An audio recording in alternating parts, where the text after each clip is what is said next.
Almost universally, ancient texts and spiritual traditions suggest that everything in our world is connected in ways perhaps that we're only beginning to understand. This field of energy, this subtle field of energy, is in fact described by Western scientists as a net or a web that creates what they call the underlying fabric of all creation. This field of energy has been here from the very beginning.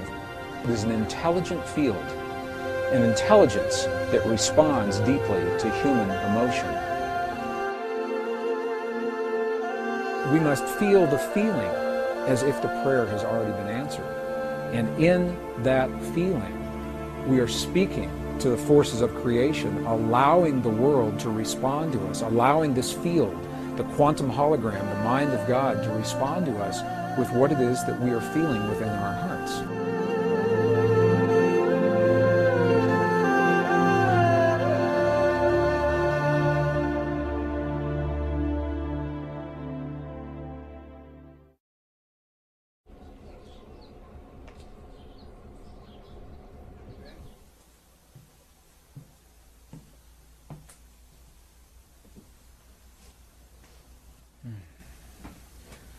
What would it mean if we discovered that each moment of our lives is part of a conversation, an ongoing dialogue with the universe around us?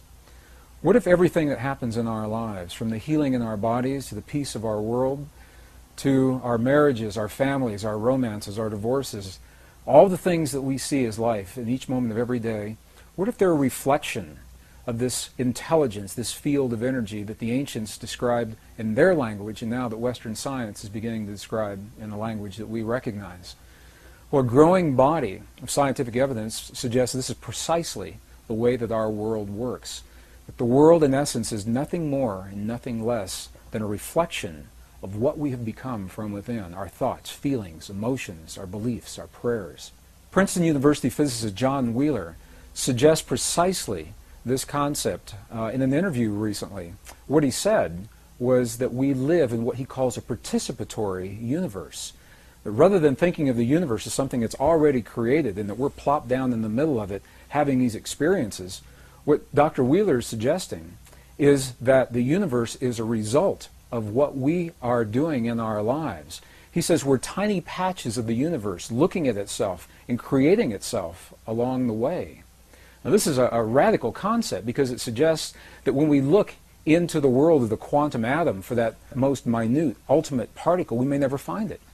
Because every time we look, the act of looking is consciousness, placing, creating, building something there for us to see. In 1993, in the year 2000, a series of experiments were conducted in accredited scientific and academic institutions that are now supporting precisely the concepts that the ancients so clearly spelled out in the language of their time. 3 of these representative experiments are absolutely shaking the foundation of everything we now believe about physics and the way our world works, and are in fact suggesting that we are connected through this field of energy. Conducted by a Russian physicist, Vladimir Poponin, in the early 1990s. He came to the United States to finish this series of experiments. And what Poponin did was he wanted to investigate the relationship between human DNA and the stuff our world is made out of, little packets of energy that we call photons, little particles of light, if you want to think of them that way. So the experiment consisted of taking a tube, a glass tube, drawing all the air out of this tube, creating what today we call a vacuum, implying that there's nothing left in this tube. However, we know that there's still something left, these little particles of light. So Poponin measured the particles to see how they were distributed. Did they fly all over the place inside the tube, or were they all accumulated at the bottom, or what happened with them? And the results of this part of the experiment were not surprising, because the little particles of light, the photons, were completely random, and this is what they expected. The next part of the experiment is where this gets really, really interesting, because they placed some human DNA into this tube. And the human DNA, when they remeasured the photons, the human DNA had caused the photons to form an alignment. The DNA was having a direct effect on the stuff our world is made of. Now, this is precisely what ancient spiritual traditions have always said, that something within us has an effect in the world around us. And Poponin's experiment, for the first time in recent times, is actually verifying this under laboratory conditions. And the next piece of the experiment is even more interesting, because what they found was that when the DNA was removed from the tube, we would expect that they would all go back randomly distributed just the way they were before. And this is not what happened. What happened was, even though the DNA was no longer in the tube, the photons remained aligned as if the DNA were still there. And the question is, why? What is it that causes this effect? There's nothing in Western physics that accounts for why those photons should remain in the position that they were in when the DNA that caused them to become aligned is now removed from the tube. This experiment is called the phantom DNA experiment because the effects last whether the DNA is there or not. And what it tells us is, number one, is that DNA is communicating, human DNA is communicating with the stuff our world is made of, the packets of energy that underlie all of matter. It's communicating through a field that has previously been unrecognized. The scientists call it a new field. My sense is it's probably been there all along, and we simply didn't recognize it. So we'll call this a previously unrecognized form of energy. The second experiment is a fascinating experiment. It's a military experiment. And what they did, in essence, was they took some human DNA, some scrapings from the tissue of inside the mouth of a donor or volunteer, and they placed this DNA in a device that could measure its effects in one room of a building, while the donor that the DNA came from is in another room in the same building. So living DNA from one person, the DNA is in one place, the volunteer is in another place.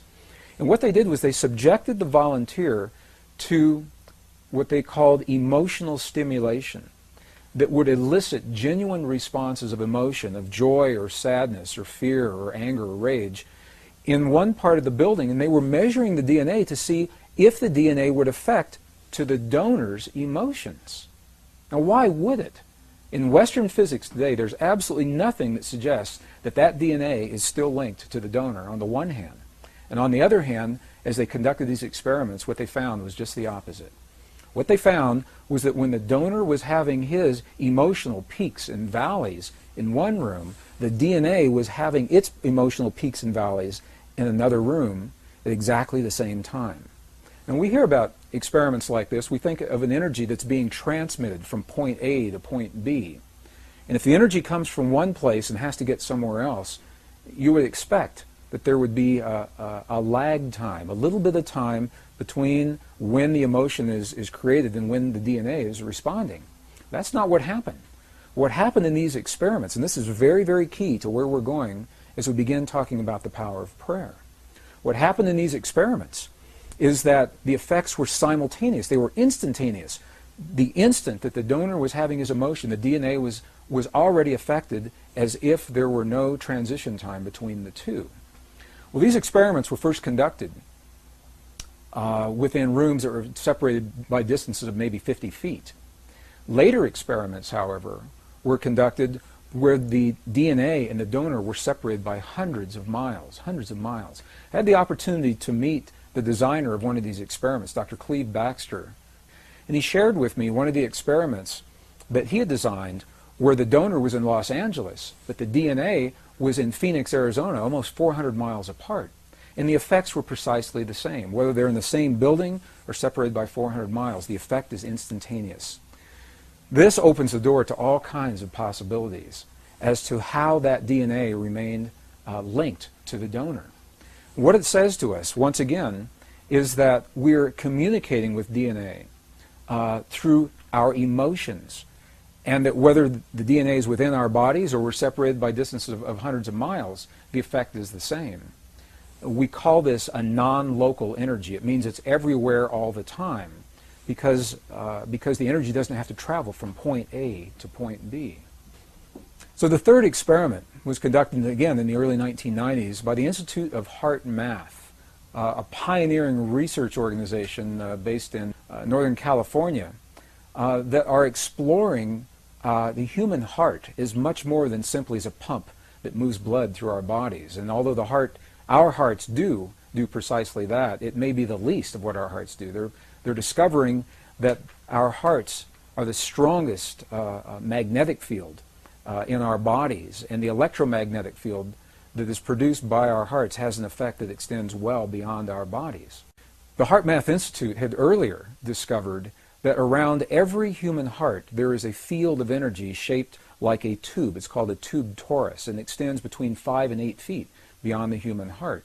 And the question is, in this already acknowledged field, could there be another form of energy that is being carried by this field beyond our bodies? So they designed an experiment to test precisely this theory.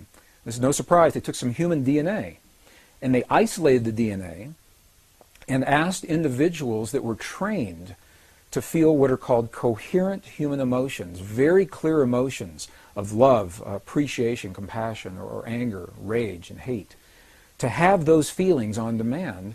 And as the people who were trained to have the feelings did so, they measured the way the DNA responded. And what they found was this. They found that in the presence of appreciation, love, compassion, forgiveness, the DNA became tremendously relaxed. And what we know from other experiments is that this relaxed state of DNA actually enhances our immune response.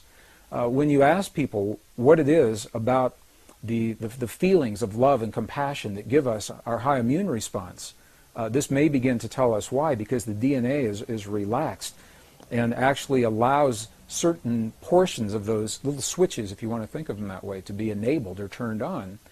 And just the opposite is true as well. In the presence of anger, rage, hate, jealousy, DNA was tightened like a little knot, and it actually shut down in some instances. Those little switches depleted the immune response. Intuitively, we know this. We know that when people live in a state of jealousy or anger or rage, that depresses those portions of our bodies, and just the opposite, love, compassion, understanding, forgiveness, that those kinds of things are enhanced. And now, perhaps for the first time, these experiments are beginning to help us to understand why. It's the effect of human emotion on what is called the conformation or the shape of the DNA in our bodies. And what these experiments showed, and what the lab results, the lab notes and the published papers actually described, was that very specific kinds of human emotion have the power to change the shape of the DNA in our bodies. This is an amazing thing to say, because what it says is that on demand, when we choose to elicit very specific kinds of feelings and emotions inside of our bodies, we actually have the power to change the way the DNA functions in our bodies. This is the beginning of an internal technology, perhaps a very ancient technology that was described in languages of our past that we're only beginning to understand. Well, each of these three experiments was interesting unto itself. In some instances, the researchers were not aware of the experiments that the other laboratories were doing. And these experiments are only representative. Other experiments have been conducted along the same lines, giving the same kinds of results. When you put them all together, however, rather than being interesting, isolated experiments, they begin to tell a story. And the story looks something like this. The first experiment, Vladimir Poponin's experiment, said that the DNA in our bodies has a direct effect on our world, on the physical stuff our world is made of on the energetic level. The last experiment shows that human emotion has the ability to change the DNA that's having an effect on the world around us. And the middle experiment, the one that was conducted by the United States Army, shows that whether we're in the same building or 400 miles apart, the effect is the same. We're not bound by space and time. And as a matter of fact, the results of the experiments are saying precisely this, that you and I have a power within our bodies that is not bound by the laws of physics the way we understand them today. That something within us linked directly to the emotion of our bodies, thoughts, feelings, our prayers, our beliefs, transcends the limits of time and space the way we begin to understand them today.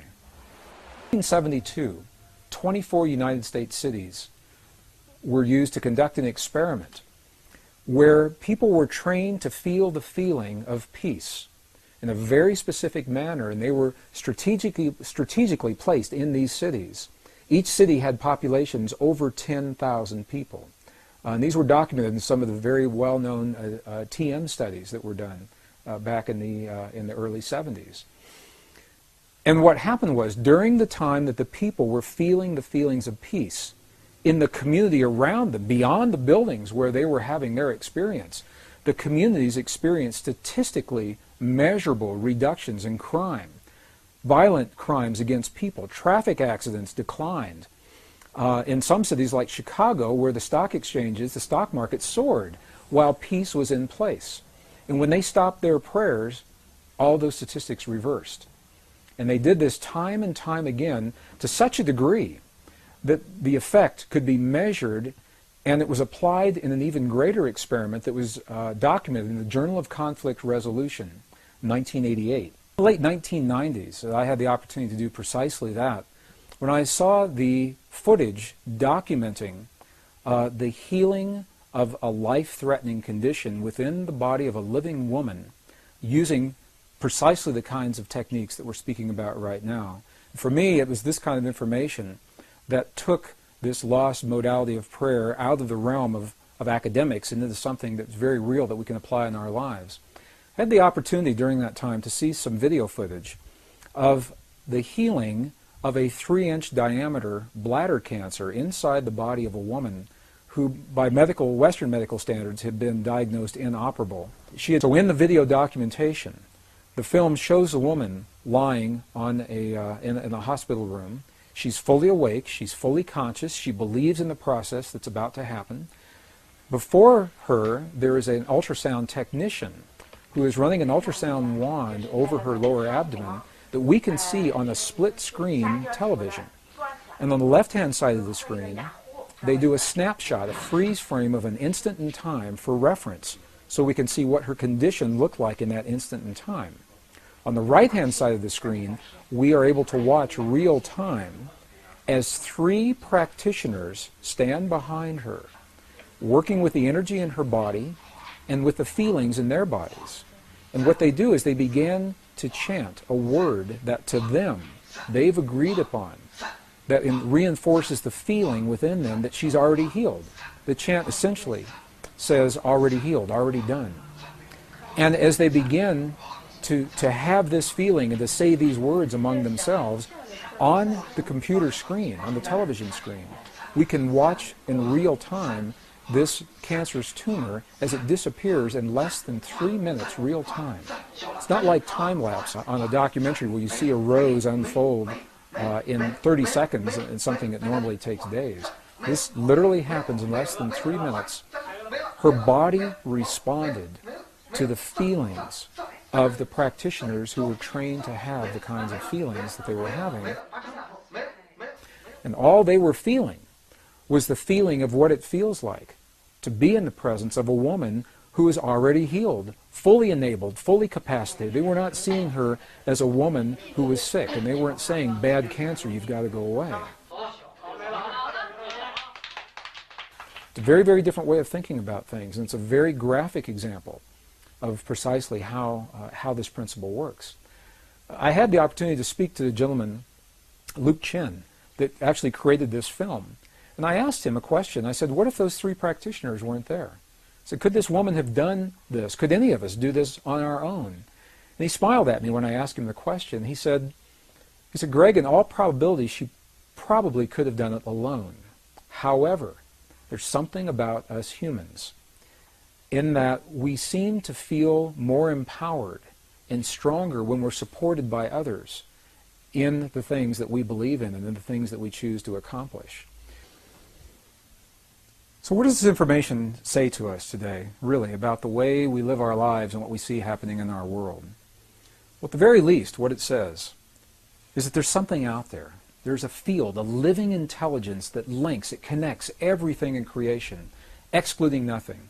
Whatever we see happening in our world, whatever we have happening in our bodies, we know by virtue of this principle that it's part of everything else. We know that we are linked to the field through what we call thought, feeling, and emotion. And specifically, the feelings in our hearts are the language that speak to the field. It's the language that the field recognizes. The field may not recognize the mental processes of language when we say, dear God, please let there be peace in our world. However, the field definitely recognizes the language of the feeling when we feel the feeling in our hearts as if that peace is already there. These subtle principles remind us that we're part of all that we see. The world around us is nothing more and nothing less than a reflection of what we have become from within. And in the language of those who have come before us, we're reminded that we must become the very things that we choose to experience in life. We must become the peace and the healing, the cooperation, the compassion, the love, the nurturing that we choose to experience in our lives. We must become those very things so that the field has something to mirror back to us. And in that way, we each are given the guidelines, hopefully, to help us to become better people.